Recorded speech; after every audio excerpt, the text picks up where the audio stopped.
Ships in the making, bound for a distant shore, world for the taking, men gone forevermore, boarding and setting sail. Sexto Continente, dirigido por el obispo de Orihuela, Alicante, Monseñor José Ignacio Munilla.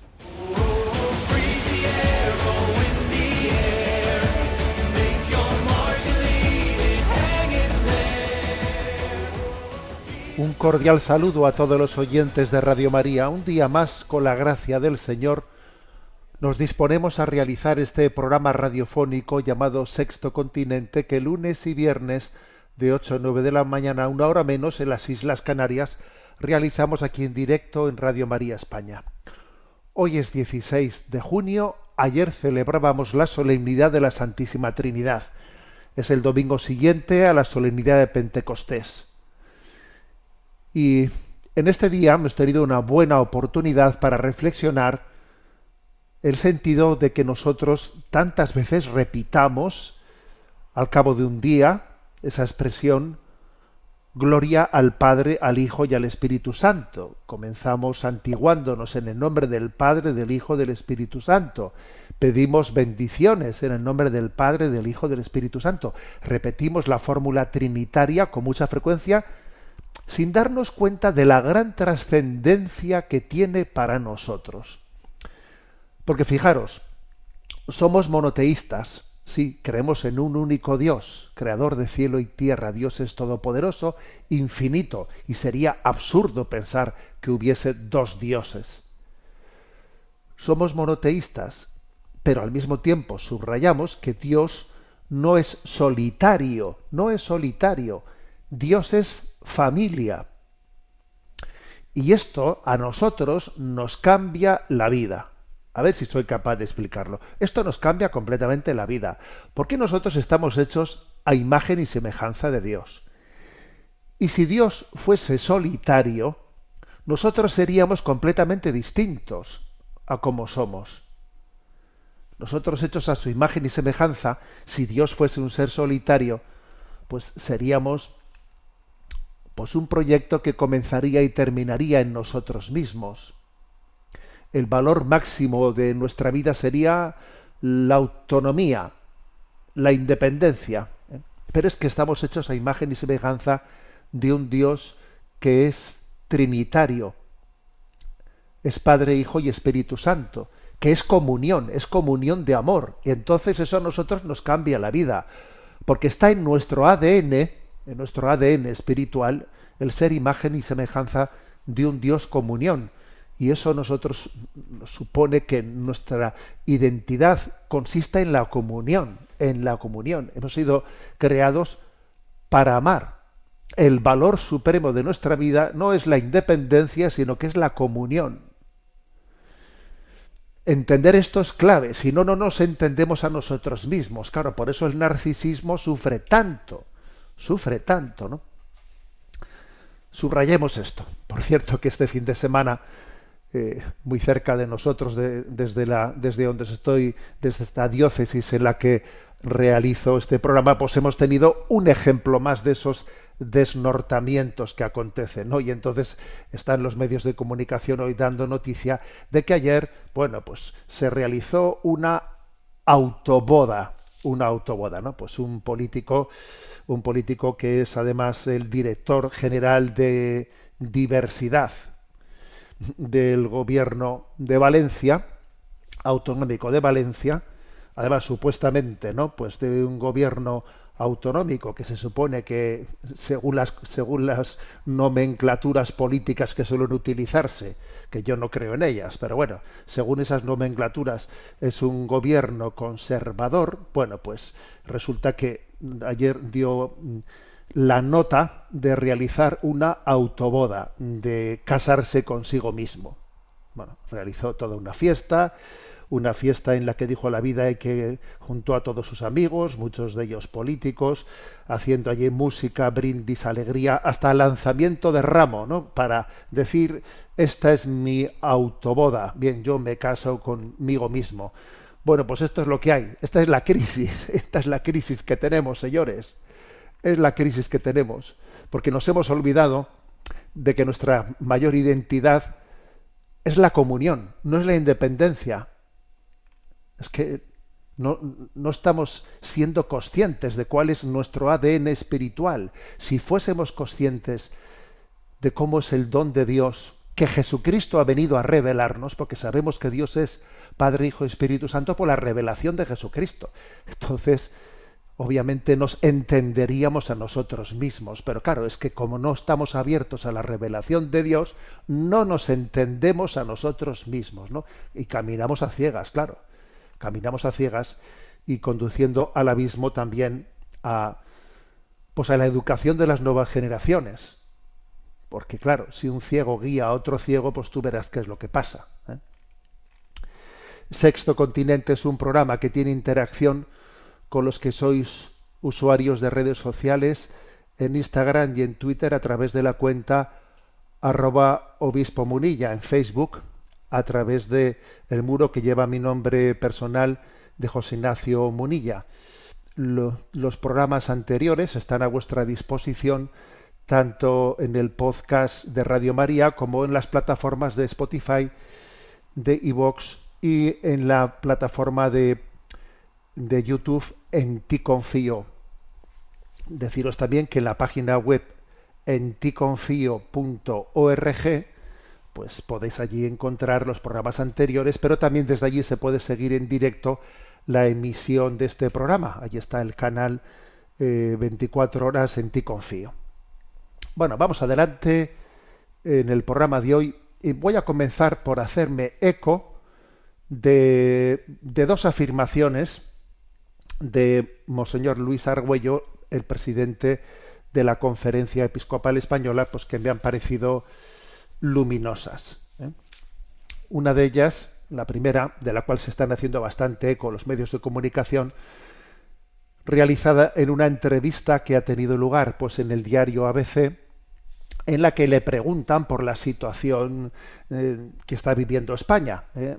En el programa anterior de Sexto Continente hice mención a esta situación tan delicada que está viviendo España, en la que la corrupción ha aflorado, pues gracias a las investigaciones de los cuerpos policiales, la corrupción ha aflorado de una manera increíble y entonces, claro, nos escandalizamos de que podamos estar, ¿no?, pues fundando un Estado con unos pies de barro como esos, ¿no? Nos quedamos perplejos viendo cómo los supuestos ideales que se predican de un mundo nuevo, con una cultura nueva que pretende romper con nuestra herencia espiritual, pues de repente nos damos cuenta de que, bueno, no es que de repente nos demos cuenta, porque ya nos veníamos dando cuenta, pero que bueno, que llegan unas investigaciones policiales y de una manera patente pues, han dejado al descubierto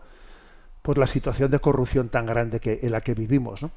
Entonces, bueno, pues en esta entrevista, pues Monseñor Luis Argüello decía algo evidente, y es que, bueno, las peticiones de disculpas, ¿no?, que ha realizado el presidente de gobierno, bueno, pues que son una petición de disculpas que podrán tener un cierto valor a título personal, puede ser un gesto personal, pero claro que políticamente hablando, pedir disculpas y más es algo irrelevante, es irrelevante si no se asumen responsabilidades.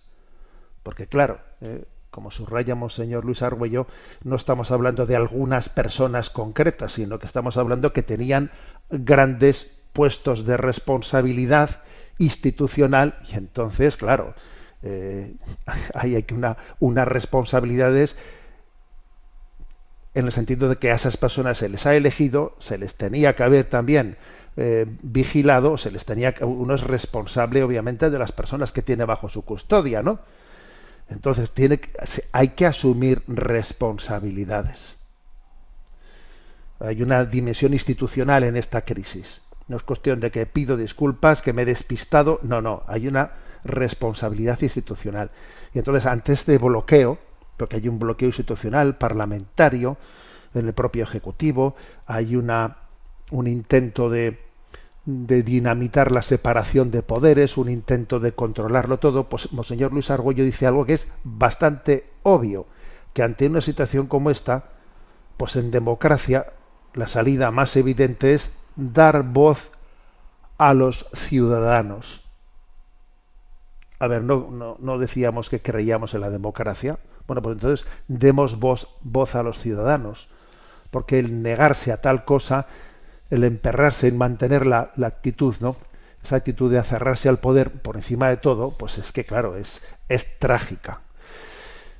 El problema está en que existe la hemeroteca. La hemeroteca quiere decir que, claro, los medios de comunicación traen a colación pues qué cosas dijeron nuestros políticos actuales hace poco tiempo, hace muy pocos meses o muy pocos años, y ver ahora cómo hacemos exactamente lo contrario de lo que dijimos, ¿no? Bueno, yo también voy a hacer una referencia a la hemeroteca, pero claro, yo desde mi punto de vista, ¿no? Como obispo, y voy a traer una hemeroteca de unos pocos segundos de una entrevista que un conocido periodista, Risto Mejide, de la cadena 4, le hizo al presidente de gobierno Pedro Sánchez, en la que él afirmaba de una manera contundente su ateísmo y también afirmaba de cómo la religión no debe de estar presente en el espacio público. Son cosas privadas y que deben de vivirse dentro de las iglesias, pero no pretender tener pues un lugar en el espacio público, ¿no? Estos son los 27 segundos, voy a poner el audio, en los que don Pedro Sánchez se manifestaba ante este periodista Risto Mejide a propósito de lo que os he comentado. Lo pongo a continuación. ¿Tú eres católico? No. Yo soy ateo. ¿Eres ateo? Sí. Profundamente ateo. Soy ateo, a secas. Los hay que agnósticos, los hay que, bueno, tienen soy sus ateo, dudas. soy ateo. Soy ateo y creo que la religión no debe de estar en las aulas, debe estar en las iglesias. En las aulas se tiene que formar ciudadanía, no se tiene que formar pues gente con creencias religiosas. Eso, en fin, corresponde al ámbito privado. Estas fueron, ¿no?, esas declaraciones. Yo soy ateo. En las aulas se tienen que formar gente con principios de ciudadanía. Bueno, claro, ahora vemos en qué ha quedado esos principios de ciudadanía, vemos la corrupción, y entonces, bueno, yo he compartido este breve vídeo que os he puesto ahora, lo he compartido en redes sociales con el siguiente comentario. El comentario que le ha acompañado es el siguiente. El problema es que cuando se destierra a Dios de la vida pública, es el propio ego el que pretende ocupar su lugar. O sea, el ego se endiosa y acaba ocupando el lugar de Dios, que le hemos expulsado de la vida pública. Entonces, claro, ¿quién ocupa ese lugar de Dios? Pues lo ocupa nuestro ego. Y entonces ese ego manifiesta que por encima de todo, pues yo soy el que tengo que seguir adelante, caiga quien caiga, pase lo que pase, pues porque lo último que le puede pasar en esta vida a alguien es perder el poder. ¿Por qué? Pues porque no se da cuenta de que cada uno de nosotros estamos sirviendo a un bien superior. Si tú niegas el bien superior, te constituyes tú en ese bien supremo. Es tu ego el que ocupa el lugar de Dios. Y así nos pasa lo que nos pasa. Estamos en esta, señores. Bueno, este es un comentario a esa situación en la que está España, a esa petición que ha hecho el presidente de la Conferencia Episcopal Española de solicitar pues unas elecciones generales anticipadas. Pero voy a hacer también mención a otra declaración que ha hecho Monseñor Luis Argüello en el contexto de la ponencia que pronunció en la clausura del Congreso Internacional sobre Sagrado Corazón, que se celebró hace ya 2 semanas en Valladolid. Bueno, fue un congreso maravilloso y en la ponencia de clausura, Corazón de Jesús, Esperanza del Mundo, fue a cargo de don Luis. Y quiero destacar una de esas perlas preciosas que a veces, ¿no?, tú escuchas un discurso y dices, a ver, eso que ha dicho ahí, vamos a sacarle toda su potencialidad, ¿no? Bueno, creo que el discurso ha sido especialmente destacado porque él hizo una propuesta, y la propuesta era de prepararnos para la consagración del mundo al corazón de Jesús en el año 2033. Agenda 2033, Agenda 2033, será el segundo milenio de la redención de Cristo, será el segundo milenio, serán 2000 años de que esa lanza de Longinos atravesase el corazón de Cristo y ese corazón de Cristo se abriese y se mostrase para la vida del mundo. Serán 2000 años de ese corazón abierto. Entonces esa propuesta que él hizo de consagrar al mundo al corazón de Jesús, consagrar el mundo, perdón, al corazón de Jesús, pues me parece clave, ¿no? Pero bueno, no me quería referir a eso. A ver, es que en su conferencia, así como de pasada, dijo algo que creo que es luminoso. Hablando de esta crisis tan grande en la que estamos, ¿no?, con una polarización política tremenda, en la que todo parece referirse a, bueno, esta es una lucha entre la izquierda y la derecha, entre los progresistas y los conservadores y tal. A ver, no creemos en esos términos. A estas alturas ya no creemos en esos términos. La prueba es que acabo de decir en el programa de cómo perfectamente puede acontecer que en el contexto de partidos llamados conservadores o de derechas, pues se hagan, pues se cometan, ¿no? Se cometan una serie de, o sea, asuman una serie de valores o antivalores, vamos, del mismo rango que pueden estar aconteciendo también en partidos llamados de izquierdas o progresistas. Porque a día de hoy, un secularizado de derechas piensa sustancialmente igual que un secularizado de izquierdas. No les distingue mucho, una cosa de otra, no. Porque su pensamiento ha rechazado a Dios como el fundamento de los valores de la vida. Y entonces, aunque se enfrenten, aunque se insulten públicamente, piensan sustancialmente lo mismo. Entonces, don Luis Argüello, en su conferencia, él dijo, el mundo no se divide entre progresistas y conservadores, entre izquierdas y derechas. No. El mundo se divide entre enamorados y escépticos. El mundo se divide en enamorados de la verdad, enamorados de una verdad objetiva, o indiferentes, rutinarios, escépticos, pragmáticos. Esa es la frontera, La frontera está entre creer en una verdad objetiva o erigir el propio deseo subjetivo como valor supremo. Esa es la diferencia. Que no nos engañen con derechas, izquierdas, progresistas, conservadores, que eso hoy en día son términos que no dicen nada. La frontera está ahí. Yo que soy enamorado de una verdad objetiva, de una verdad a la que yo tengo que servir, de una verdad suprema, de un bien común. O, por el contrario, ¿no? Pues yo lo que soy es un escéptico, un sálvese quien pueda, un pragmático, un rutinario, un indiferente, un escéptico en fondo, ¿no? Esta es la diferencia. Y por eso el corazón de Cristo viene a ser la respuesta, porque Él es el que nos llama a responder amor con amor. Nos llama a la conversión. Nos llama a cambiar el mundo empezando por mí mismo, señores. ¿Cómo se cambia el mundo? Bueno, pues cambiando, José Ignacio, y cambiándote tú, y tú, y tú. Este es el método de Jesucristo. Alguno diría, eso es muy idealista, perdón. Así, lo mejor de nuestra cultura se ha construido así. Lo mejor de nuestra cultura, la huella que han dejado los santos, se ha construido así. desde esa consagración al corazón de Cristo que tiene una fuerza expansiva grandísima, ¿no? Bueno, pues ahí quede este comentario de estas dos aclaraciones del presidente de la Conferencia Episcopal Española en dos contextos bien distintos. Uno, pues una entrevista de un periódico, y otro, pues una ponencia en un congreso sobre el corazón de Jesús.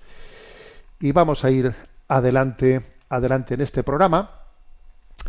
Y antes de seguir adelante voy a tener un momento musical que pues nos da también cuenta de que se va a realizar, de la convocatoria que se ha hecho en el Vaticano, en la Santa Sede, por primera vez, sobre unos premios de la música católica. La verdad es que nunca se había realizado esa convocatoria. Bueno, y dentro de esas canciones que están concursando para ellos, ha sido seleccionada la canción de Ven a mí, de Olga Martínez, que es una cantautora de la que yo os he hablado en algunas ocasiones, que es de nuestra diócesis de Orihuela, Alicante, ella es de Elche, y ella concursa con esta canción en la categoría de mejor producción. Ven a mí, de Olga Martínez. Lo escuchamos. Ven a mí, tú que estás cansado y agobiado. Ven a mí, tú que estás perdiendo ya la fe. Ven a mí, en mis brazos quiero consolarte. Ven a mí, que yo te aliviaré. Sé que estás cansado, ya no tienes fuerzas, sé cómo flaquea tu fe. Se suceden los problemas, no ves el final, te cuesta tanto creer. Yo hago nuevas todas las cosas, confía en mí, haz un acto de fe. Ven a mí, tú que estás cansado y agobiado. Ven a mí, tú que estás perdiendo ya la fe. Ven a mí, en mis brazos quiero consolarte. Ven a mí, que yo te aliviaré.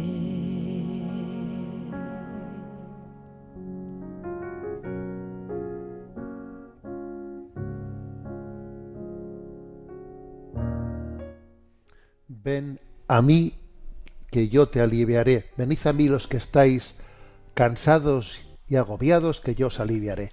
Vamos adelante en esta edición de Sexto Continente, y voy a hacer un comentario del último número de la revista Misión, que ya ha sido distribuida. Es el número 76 de la revista, correspondiente a los meses de junio, julio y agosto.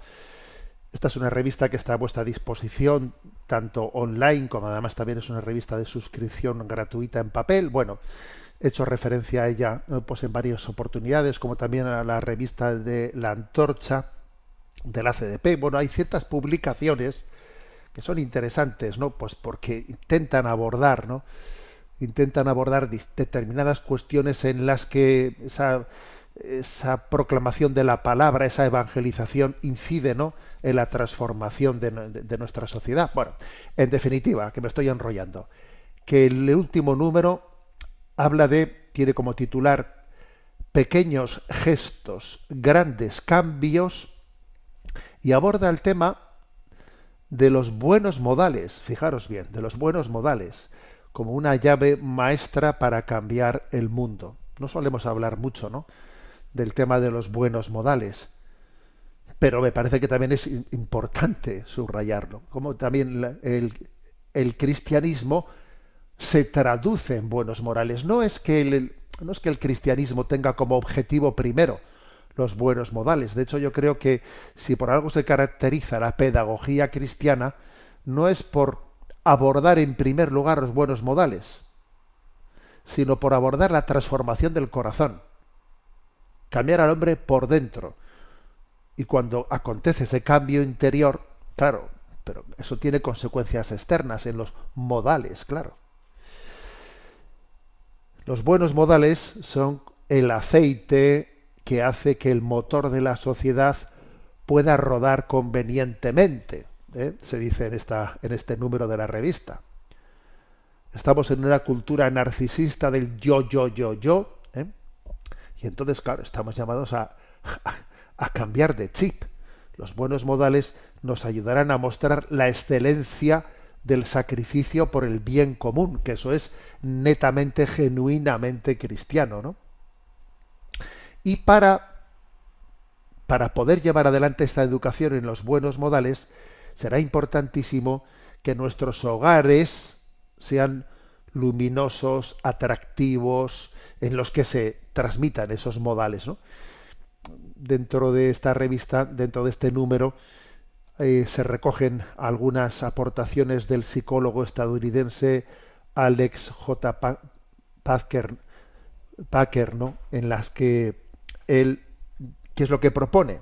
Bueno, pues cosas bastante básicas, ser, en primer lugar, ser ejemplo.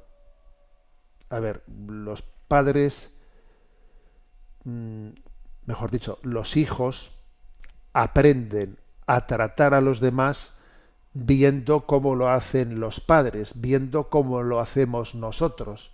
Hay cosas que se transmiten. ¿Cómo aprende un chico, un adolescente a tratar a las mujeres? Pues viendo cómo trata su padre a su madre. Por ahí comienzan las cosas, ¿eh? Por ahí comienzan las cosas. No hay que ir muy lejos, ¿no? Entonces, será muy importante que nos esforcemos más en reforzar los buenos modales que en señalar o denunciar los malos modales. También es importante denunciar los malos modales, pero lo que verdaderamente va a calar, lo que va a calar es en reforzar los buenos modales y mostrarlos, enseñar a valorar y a disfrutar el buen ambiente de las amistades, de las personas especiales. Por ejemplo, pues a nuestros hijos mostrarles: oye, hemos estado en este encuentro de matrimonios, ¿te has dado cuenta qué gozada de ambiente, qué gozada de familias, qué buen ambiente tenían? ¿Te has dado cuenta cómo se han comportado, que su forma de hablar, su educación? ¿Te has dado cuenta cómo se sacrificaban, cómo todos ellos? O sea, enseñar a disfrutar del buen ambiente de las amistades. Porque, claro, para eso es tan importante que hagamos un esfuerzo de buscar lugares en los que nuestros hijos tengan puntos de referencia. Y luego, una vez que hemos ido a esos lugares, encomiarlo, o sea, comentarlo y decir: ¿te has dado cuenta qué persona tan humilde? ¿Te has dado cuenta qué persona tan amable, tan sacrificada? ¿Te has dado cuenta de este detalle, del otro detalle? O sea, yo creo que tenemos que mostrar los buenos ejemplos que vemos a nuestro alrededor. Eso es una manera de educar en los buenos modales, ¿no? Y también creo que el involucrar a nuestros hijos en las actividades virtuosas de los adultos que podamos hacer nosotros. Por ejemplo, si estamos metidos en un voluntariado, pues llévate a tu hijo contigo, ¿no? Si es que es posible, claro. Si es que es posible, dependiendo de qué voluntariado tengas, ¿no? Pero qué bueno sería que te lleves a tu hijo contigo, que él vea, ¿no?, a qué te dedicas, a lo que haces, ¿no?, a los apostolados o a los voluntariados que hacemos implicándonos a nuestros hijos, ¿no? O, por ejemplo, un detalle, ¿no?, que a mí me ha llamado la atención profundamente. A veces igual te invitan en algún hogar, ¿no?, en alguna familia te invita, pues le dice al obispo: ¿podría usted venir? Que igual pues vamos a hacer un encuentro de familias amigas y tal. Bueno, pues estupendo. Voy para allá. Y entonces vas a un hogar y te fijas pues que los hijos se han implicado completamente en esa visita o en ese encuentro que están preparando, y van los hijos y según llegamos allí pues cogen los abrigos y los colocan y hacen de anfitriones, y después están ellos mismos ofreciendo refrescos a los que han llegado. O sea, los propios hijos están implicados con sus padres en esa invitación que han hecho. Y te das cuenta, vaya manera tan práctica de educar a los hijos, ¿no? Vas, sin embargo, a otros hogares y te encuentras que estás con los padres y, bueno, están ahí los hijos viendo un videojuego, ya sabes cómo son los chavales, y están allí metidos en un videojuego, todos allí. Bueno, entonces están con la visita, están los mayores y los pequeños casi ni los ves. O están un rato en la comida y se van enseguida a ver videojuegos. Y dice uno, vaya diferencia de modelo de un sitio a otro sitio. Vaya diferencia. Bueno, esta es una experiencia que yo también la he visto muchas veces en mi vida, muchas veces. O sea, el que uno sea capaz de involucrar a sus hijos en las cosas que hace, hacerles copartícipes, es que eso es una educación potentísima, muy potente. Muy potente. Y claro, porque si damos por supuesto que ellos no van a estar con nosotros en esto. O sea, a los chavales hay que dejarles que se metan allí detrás en su cuarto. Nosotros ya estaremos haciendo esto, pero los chavales que se metan en su cuarto, que estén con los videojuegos, no sé qué. Madre mía. Dentro de este número especial, ¿no?, de la revista, bueno, especial de este número de verano de esta revista, hay también un artículo de Enrique García Máiquez que me ha gustado especialmente, ¿no? Tiene como título "De la hidalguía de honrar a nuestros ancestros", o sea, dicho un poco en román paladino, el valor moral de honrar a nuestros antepasados. Que esto también es algo muy importante en la educación.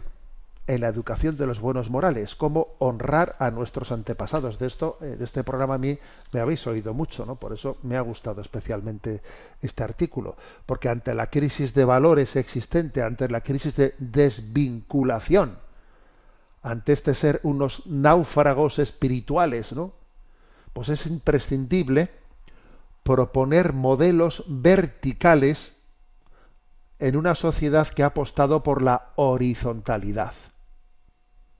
A ver, hemos apostado por la horizontalidad, por el igualitarismo, por tal, que esto es un desastre. Necesitamos modelos verticales. Necesitamos puntos de referencia, ¿no? Buscar los bienes mayores.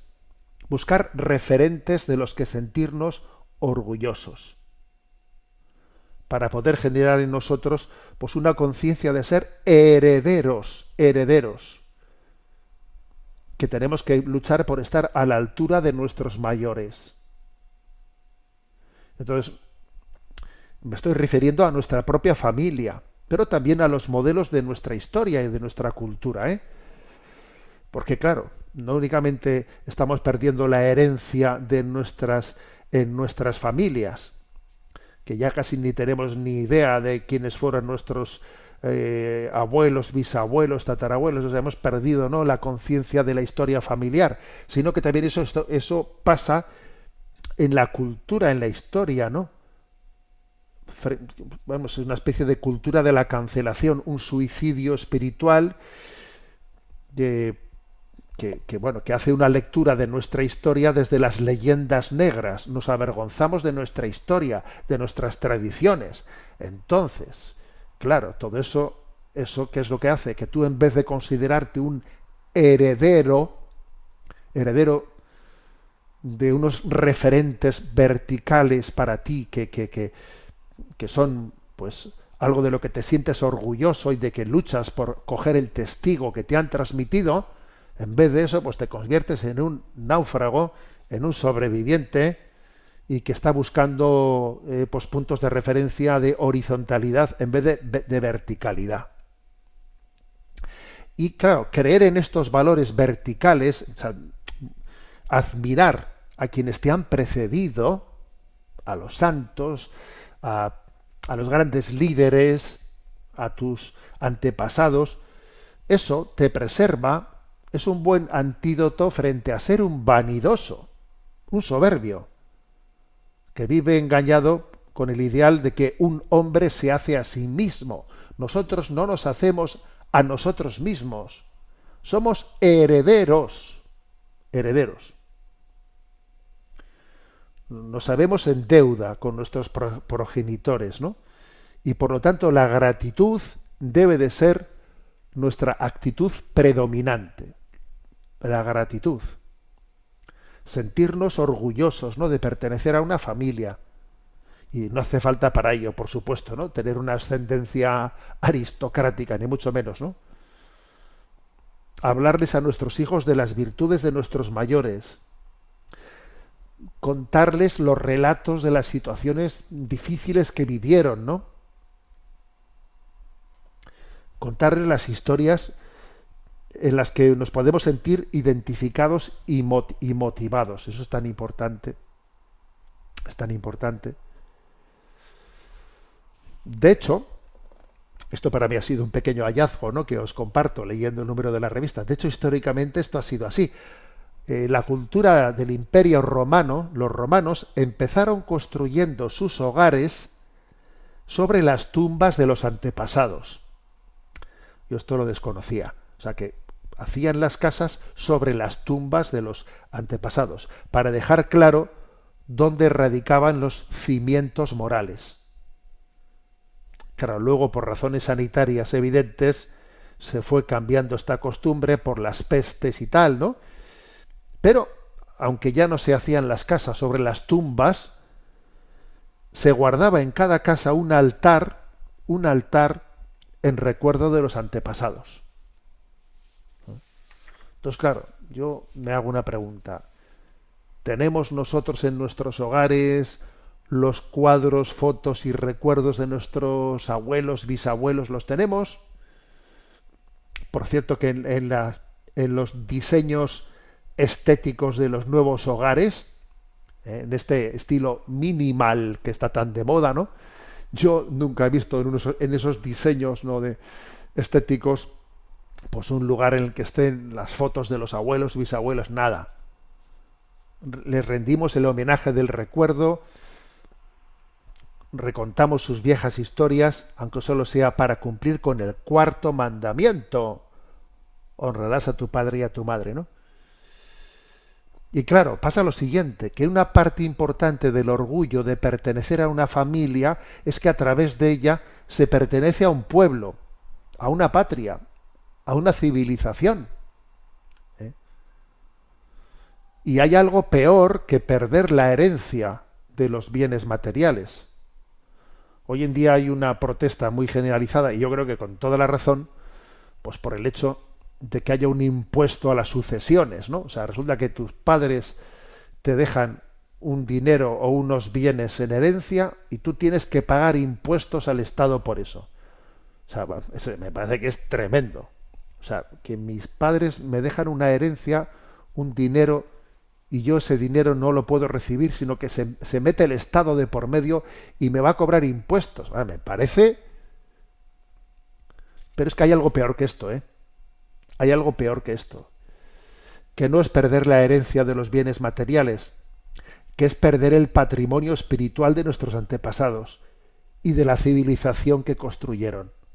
Esto todavía es bastante más sangrante de que venga, ¿no?, aquí el Estado y te meta unos impuestos para quitarte parte de la herencia de tus padres, que también es sangrante, ¿eh?, que también es sangrante. Pero claro, que se meta en medio esta cultura que quiere robarte, ¿no?, pretende robarte los bienes espirituales, el patrimonio espiritual de los antepasados, la civilización que construyeron, eso es tremendo.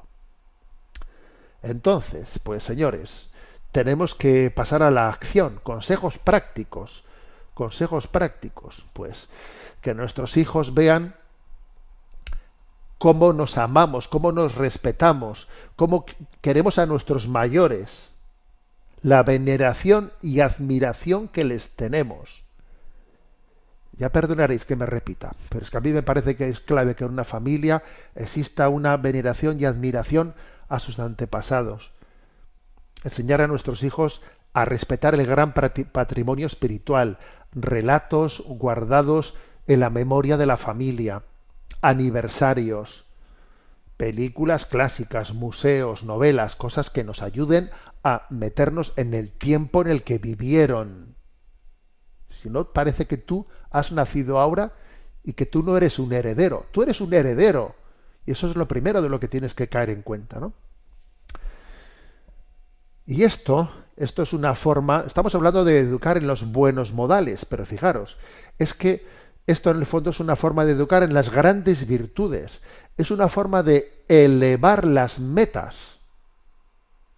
San Pablo habla de buscar los bienes mayores, ambicionad los carismas mayores.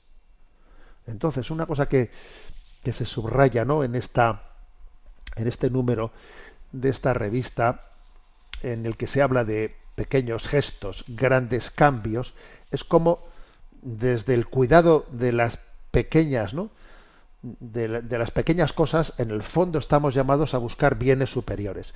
Y por ejemplo, dice, en ese ambicionad las virtudes superiores, tenemos que educar no solo en el ahorro, sino en la generosidad y el desprendimiento del dinero. Tenemos que educar no solo en la prudencia, sino en el coraje y en la valentía ante los peligros. Y tenemos que educar no solo en la astucia, en ser un practicista, sino en la franqueza y en el amor a la verdad. Y tenemos que educar no solo en la diplomacia, sino en el amor al prójimo y en la abnegación por él, en sacrificarnos por el prójimo. Y fijaros, tenemos que educar no tanto en el deseo del éxito, que esto me parece muy importante, ¿no?, sino el deseo de realizar el plan de Dios en nuestra vida. Esto me parece clave. Esa famosa frase de Madre Teresa de Calcuta: a mí Dios no me ha pedido que tenga éxito, me ha pedido que sea fiel. La clave está no en que triunfe, la clave está en que yo realice el plan de Dios en mi vida. Esta es la clave. Y todo lo demás se nos dará por añadidura, ¿no? Bueno, pues damos por lo tanto la bienvenida, ¿no?, a esa contribución que hace este número de la revista Misión, pequeños gestos, grandes cambios, que Dios nos dé la gracia de quizás comenzar. ¿Por dónde comenzamos? Pues por la familia, por el valor moral de descubrir que somos herederos y que estamos llamados, ¿no?, a honrar a nuestros antepasados, y que Dios nos hable a través de la historia de su vida. Bueno, vamos adelante en este programa de Sexto Continente. Tenemos nuestro momento también de participación de los oyentes. Sabéis que hay un correo electrónico habilitado para ello, que es sextocontinente@radiomaria.es, sextocontinente@radiomaria.es, y vamos a pedir que desde la emisora nos vayan presentando las preguntas seleccionadas. Buenos días. Muy buenos días, don José Ignacio. Pues sí, nos escribe Juan desde Zaragoza. Dice: mi nombre es Juan y vivo en Zaragoza. Hace poco vi un vídeo sobre una conferencia de la ACDP sobre el tema de la esperanza. Hablaron varios ponentes y muy bien, además. Uno de ellos era una representante de Manos Unidas. En su alocución se refirió a la Agenda 2030 como algo positivo en cuanto al objetivo de la reducción de la pobreza de los países con deuda externa. Creo que entiendo su postura, puesto que la Agenda 2030 tiene aspectos positivos aunque tenga otros negativos. Creo que así es como funciona la política. Consigo algo que creo que es bueno a cambio de ceder en otras cosas que no me parecen tan bien. También es cierto que Benedicto XVI se refirió a los principios innegociables. Mi pregunta es: ¿Deberíamos aceptar esta agenda por las cosas buenas que va a conseguir presumiblemente, a pesar de los puntos tan oscuros y negativos que plantea? ¿Debemos trabajar con otras asociaciones con las que tengamos objetivos comunes, aunque en otros puntos nos separen valores irreconciliables? Gracias. Bueno, vamos a ver, con respecto a la pregunta de Juan, que es interesante, yo creo que claro que se puede colaborar en aspectos concretos, pues con pues con unas entidades o administraciones públicas que hayan asumido la Agenda 2030. Bueno, pues yo colaboro con ellos en uno de los objetivos, o en dos, o en tres, o en cuatro de los objetivos concretos de esa Agenda 2030 para luchar en favor de la erradicación de la pobreza, o por tantos otros objetivos loables, ¿no? Ahora, ¿eso quiere decir que yo vaya a asumir la agenda en su conjunto? Pues no. Quizás de lo que dice Juan de Zaragoza, eso de que yo consigo algo a cambio de ceder en otras cosas que no me parecen tan bien. No, en las otras no debo de ceder, porque son partes de esos principios innegociables que el mismo oyente dice, no debo de ceder. Sencillamente, por eso es importante no asumir la Agenda 2030 en su globalidad. Por ejemplo, algo que yo no haría nunca sería asumir los logos de la Agenda 2030. Que a veces he visto yo eso, ¿no? Pues en alguna institución católica, en su propaganda, en su publicidad, van y ponen todos los logos de la Agenda 2030. No hagamos eso, no pongamos esos logos, porque si asumimos esos logos, estamos de alguna manera visualizando algo que lo que transmite es que estoy asumiendo un proyecto en su integridad. Y no, yo no lo asumo en su integridad. Por eso no asumo esos logos. Colaboraré con este punto concreto, con el otro en concreto, pero no creo que es prudente, ¿no? Visualizarla, esa colaboración, pues de una manera en la que parece que tenemos un compromiso con la integridad del proyecto. No lo tenemos. Es más, en ese proyecto hay aspectos concretos que son radicalmente contrarios.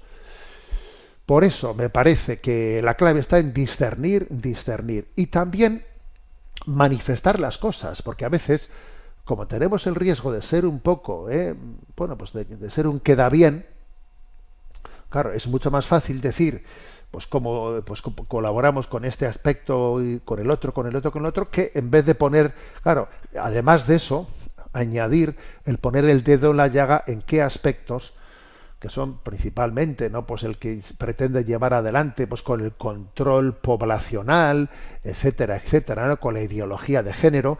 Y además no olvidemos que entre los grandes problemas de la Agenda 2030 no solo está el tema de la ideología de género, el control poblacional, sino que casi lo peor de la agenda es sus silencios.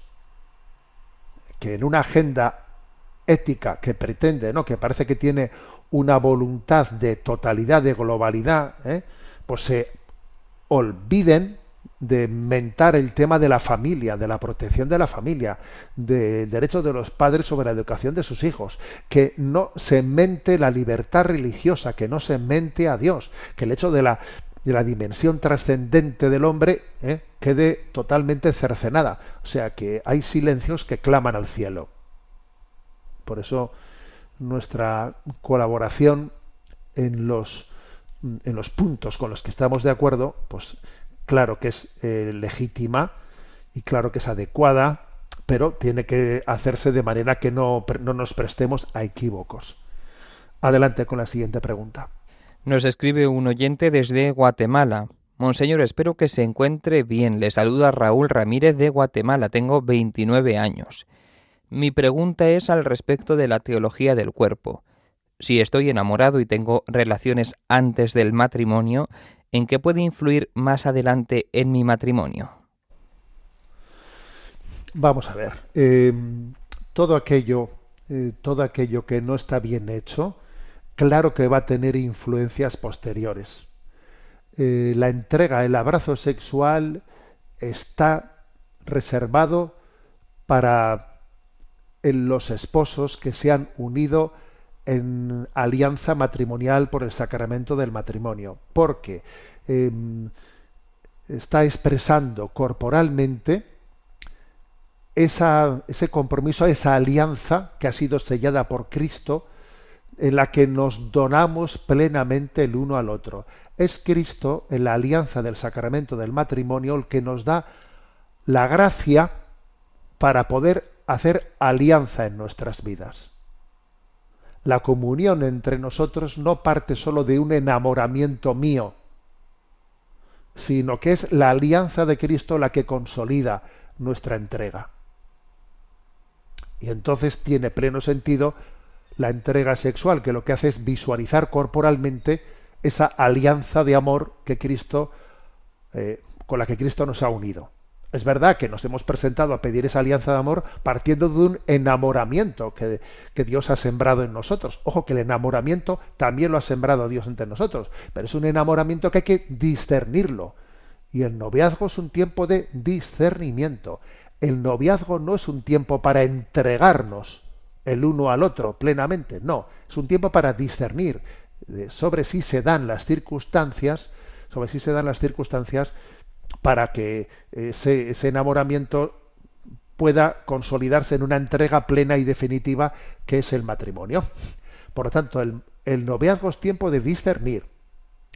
Y cuando en el noviazgo jugamos a ser marido y mujer, luego llega el matrimonio y allí empezamos a discernir de si somos el uno para el otro.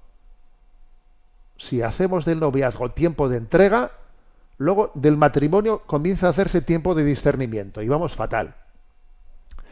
Además, un ejemplo, una prueba más de que el noviazgo no es tiempo para las relaciones matrimoniales, pues un ejemplo bien concreto es que cuando dos novios están teniendo relaciones entre ellos, están cerrados a la vida. Para ellos, en ese momento, quedar embarazado, que se produzca un embarazo, es un disgusto. Es un disgusto. Están haciendo una entrega sexual cerrada a la transmisión de la vida, lo cual deja patente que la sexualidad está fuera de la vocación para la que Dios la ha creado. Vamos a ver si es que no debemos de autoengañarnos. Como estamos en una cultura del sentimentalismo, del romanticismo, claro, nosotros decimos, bueno, pues que claro, pero si yo le quiero, pero si yo le amo, claro, si esto no es como tener relaciones sexuales con alguien que no le quiero para nada, ¿no? Que estoy únicamente buscando placer. Es que si yo estoy teniendo pues una expresión de sentimiento, de cariño, de amor, ¿por qué no me puedo entregar sexualmente a ella? Pues porque mis sentimientos y mis afectos primero están en discernimiento. Anda que no ha habido noviazgos que nos han roto después de un tiempo largo. Están en discernimiento y además todavía no han recibido la plenitud de la gracia de Cristo, que me da en el sacramento el marco, la alianza de amor, para que seamos un solo corazón. Y cuando somos un solo corazón, entonces somos una sola carne en el abrazo sexual. O sea, es decir, que no tenemos que engañarnos como si mi percepción subjetiva del enamoramiento sea el que justifique las cosas. No, hay una objetividad. No son mis sentimientos los que son el marco para justificarlo todo, que no. Hay un marco objetivo, ¿no? Entonces, tenemos que ser sinceros con nosotros mismos y no autoengañarnos, ¿no? Y creer, ¿no?, en que cuando hemos metido la pata, porque yo sé que también estoy hablando pues en un contexto en el que muchas personas, pues muchos jóvenes, ¿no?, que me han oído, pues están pensando, pues yo he metido la pata. Bueno, pues es que tenemos que volver a nacer de nuevo. Esta es la gracia de Cristo, volver a nacer de nuevo y tomar, ¿no?, pues la determinación de que vamos a ir a por un noviazgo en castidad, que va a ser nuestra mayor garantía de que el matrimonio esté fundado sobre bases sólidas, ¿sabes? Va a ser nuestra mayor garantía. Bueno, tenemos el tiempo cumplido. Me despido con la bendición de Dios Todopoderoso. Padre, Hijo y Espíritu Santo, descienda sobre vosotros. Hoy concluimos diciendo: Gloria al Padre, al Hijo y al Espíritu Santo, como era en el principio, ahora y siempre, por los siglos de los siglos. Amén. Alabado sea Jesucristo.